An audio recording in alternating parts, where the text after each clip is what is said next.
বিএনপির সব আশা ভরসা জয় বাংলা হয়ে যাচ্ছে। রাজনীতিতে নানান ডালপালা মেলতে শুরু করেছে। বিএনপির ভারপ্রাপ্ত চেয়ারপারসন, যিনি দেশে আসতে কিছুতেই সাহস করছেন না, সে তারেক রহমান নিজেই আশঙ্কা প্রকাশ করেছেন। তারেক রহমানের বক্তব্য, নির্বাচন বানচালে ষড়যন্ত্র ও ডালপালা মেলতে শুরু করেছে তারেক রহমান।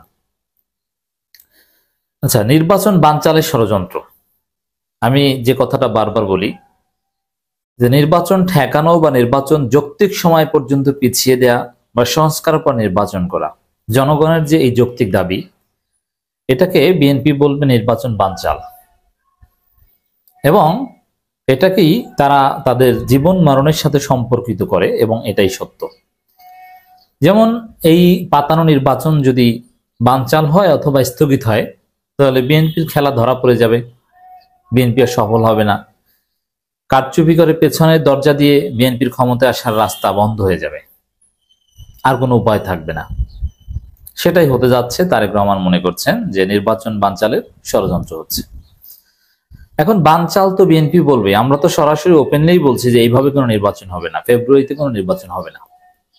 নাসিরউদ্দিন পাটোয়ারি তো খোলামেলা বলেছেন, এবং জামাত বলেছে যে এইভাবে আমরা নির্বাচনে অংশ নিব না, আমাদের শর্ত পূরণ করেই নির্বাচন হতে হবে। এখন এই জায়গায় একটু পেছনে ফিরে মনে করুন, 2018 সালের নির্বাচন, 2014 সালের নির্বাচন, 2024 সালের ডামি নির্বাচন, সেগুলোর বিরুদ্ধে আমরা যখন কথা বলতাম, তখন আওয়ামী লীগ বলতো নির্বাচন বানচালে ষড়যন্ত্র হচ্ছে।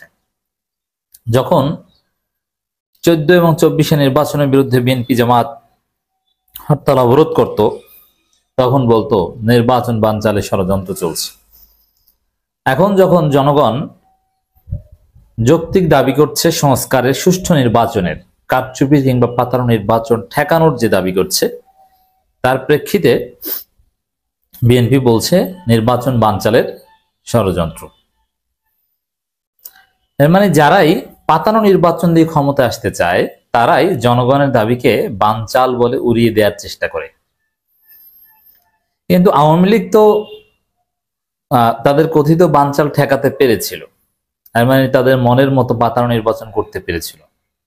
কেন পেরেছিল? আওয়ামী লীগ ক্ষমতায় ছিল, এছাড়া আওয়ামী লীগ ফ্যাসিস্ট ছিল, বা আওয়ামী লীগের চুরি করা, ডাকাতি করা সব ক্ষমতা আছে, কিন্তু বিএনপি পারবে না। কারণ বিএনপি আকাম করতে যাওয়ার ঠিক আগ মুহূর্তে, করার ঠিক আগ মুহূর্তে ধরা পড়ে, এবং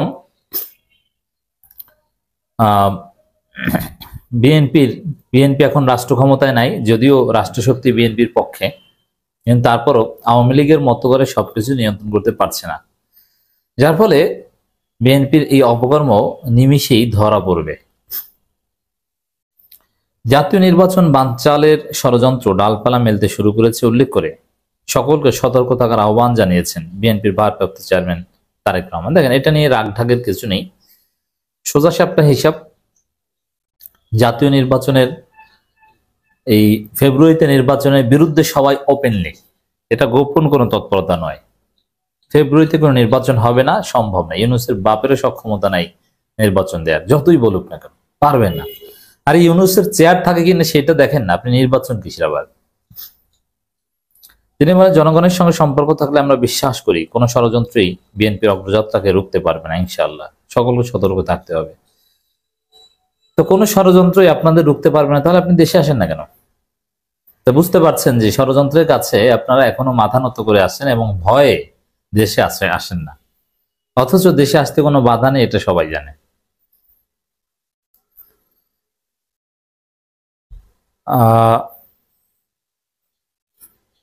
এছাড়া পরিস্থিতি ক্রমে জটিল করে তোলা হচ্ছে বলছেন। এবং দিন দিন বিএনপির যে স্বপ্ন, একতরফা কারচুপি নির্বাচন করে ক্ষমতায় আসবে, সেই স্বপ্ন ক্ষীণ হয়ে যাচ্ছে। এটা কি বলছেন তারেক রহমান? পরিস্থিতি ক্রমেই জটিল করে তোলা হচ্ছে। হ্যাঁ, জটিল হচ্ছে, জটিল হবে, আরো জটিল হবে। সেনাপ্রধানকে আপনারা ডেকে আনছেন, বিএনপিপন্থী অফিসারের ঘাড়ে চড়ে সেনাপ্রধান এখনো টিকে আছে, চুপপুকে টিকিয়ে রেখেছেন। এর মাসুল আপনাদেরকে দিতে হবে। পরিস্থিতি জটিল হবে, এবং সেনাপ্রধানের কোনো অপতৎপরতা যদি সফল হয়, আমরা বিশ্বাস করি জনগণ সফল হতে দিবে না। কিন্তু যদি সফল হয় মূল ধাক্কাটা পড়বে বিএনপির উপর। আর এই ভয়ে হয়তোবা তারেক রহমান দেশে আসছেন না। বিএনপির ভারপ্রাপ্ত চেয়ারম্যান বলেন, দেশের স্থিতিশীলতা পরিস্থিতি ক্রমেই জটিল হয়ে উঠছে অথবা জটিল করে তোলা হচ্ছে। বিবেক হচ্ছে মানব সমাজের সবচেয়ে বড় আদালত। এই বিবেকের আদালতে আজ আমাদের আত্মজিজ্ঞাসা করা দরকার, নির্বাচন হতে দেয়া হবে না এ ধরনের উচ্চারণ ফেসিবাদী বিরোধী শক্তির ঐক্যকে দুর্বল করবে নাকি পালাতক ফেসিবাদী অপশক্তির পুনরুত্থানের প্রাসঙ্গিকতা তৈরি করবে। আপনারা যে কারচুপি নির্বাচন করতে যাচ্ছেন, ওই নির্বাচন করলে ফেসিবাদ খুশি, কারণ ফেসিবাদ তো এখন নির্বাচন চায়। অতএব কথিত নির্বাচন এটা ফেসিবাদের জন্য আনন্দের খবর, আর সংস্কার এবং সংস্কারের পর নির্বাচন এটা হচ্ছে ফেসিবাদের দুঃখ। অতএব আপনাদের এই কথিত নির্বাচন এটা আওয়ামী লীগের এজেন্ডা, এটা ভারত আপনাদের উপর চাপিয়ে দিয়েছে, ভারতের কথায় আপনারা নির্বাচন চাচ্ছেন। রাজনৈতিক দলগুলোর প্রতি আহ্বান জানিয়েছেন তারেক রহমান। তারেক রহমান বলেন, পালাতক স্বৈরাচারের মতো বিএনপির বিজয় ঠেকানোর অপরাজনীতির পরিবর্তে আসুন আগে নির্বাচনের মাধ্যমে বাংলাদেশের জনগণের কাছে দায়বদ্ধ সরকার গঠন করি সকলে মিলে। সুন্দর আহ্বান, কিন্তু সেই নির্বাচনটা তো সুষ্ঠু হতে হবে। আপনারা সুষ্ঠু নির্বাচন শব্দটা উচ্চারণই করতে পারেন না। নির্বাচন তো নির্বাচন হতে হবে, সেটা যদি হয় পাতানো কারচুপির হাজিনা মার্কা নির্বাচন, তাহলে তো হবে না। এই জন্যই তো সংস্কারের পর জুলাই সনদের ভিত্তিতে নির্বাচন হতে হবে। কেউ তো বলছে না যে নির্বাচন আমরা বাংলাদেশ হতে দিব না, আমরা রাজতন্ত্র চাই, কেউ বলছে না। সবাই কি বলছে যে নির্বাচন, যেমন জামাত স্পষ্ট করে বলেছে ঠিক আছে ফেব্রুয়ারিতে নির্বাচন হোক, আমাদের আপত্তি নেই, কিন্তু সংস্কার করতে হবে, জুলাই সনদের আইনে ভিত্তি দিতে হবে, জনগণের দাবি মানতে হবে। এখন জনগণের দাবি জামাতের দাবি এক কিনা, এই জন্য প্রয়োজনে আপনারা গণভোট দেন। জনগণের দাবি স্থানীয় সরকার নির্বাচন, কই আপনারা তো সেগুলোর প্রতি কোনো ভ্রুক্ষেপ দেখাননি। নেতাকর্মীদের প্রতি নির্দেশনা দিয়েছে বিএনপির। আসলে এই অপরাজনীতি করে লাভ নেই, বরং তারা নেতাকর্মীদের প্রতি নির্দেশনা দিক, এটাই তাদের সঠিক রাজনীতি। যেমন বিএনপির লোকজন যে আসলে কোনো নির্বাচন চায় না, আসলে তারা কারচুপি করে ক্ষমতা আসতে চায়, যেটা আপনারা দেখছেন যে ডাকসু নির্বাচন বানচাল করতে চায় ছাত্রদল, রাকসু নির্বাচন বানচাল করার জন্য তালা দেয়, কি অবস্থা করছে রাজশাহী বিশ্ববিদ্যালয়, চট্টগ্রাম বিশ্ববিদ্যালয়ের শিক্ষার্থীদের উপর হামলা করে বিএনপি সন্ত্রাসীরা, কৃষি বিশ্ববিদ্যালয়ের শিক্ষার্থীদের উপর হামলা করে বিএনপি সন্ত্রাসীরা, মানে বিএনপি, এবং এজন্য বিএনপি আবার তাদেরকে বহিষ্কারও করে। নেতাকর্মীদের যে আচরণ, এগুলো হচ্ছে নির্বাচন বিরোধী আচরণ। এই ধরনের সন্ত্রাসী করলে তো নির্বাচন হবে না, এটা তো বুঝে।